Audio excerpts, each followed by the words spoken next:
आज मी करणार आहे भरली वांगी कोलिम टाकून। ही बघा गावठी वांगी आणलेली आहे। आता ही मी वांगी कापून घेत आहे।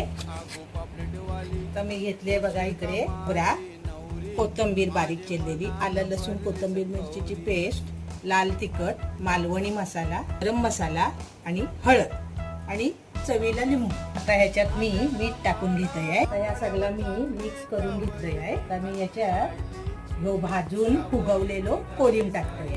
आता या मी मिक्स करतोय। मी या वांग्यात भरून घेतोय। वांगी भरून झालेली आहे। आता मी तेल गरम करून ठेवतो। आता याच्यात मी लसूण टाकतोय, कांदा टाकतोय, टोमॅटो टाकतोय। आता याच्यात मी वांगी टाकतोय। वांगी बनवून तयार आहे। व्हिडिओला लाईक करा आणि चॅनलला सबस्क्राईब करा।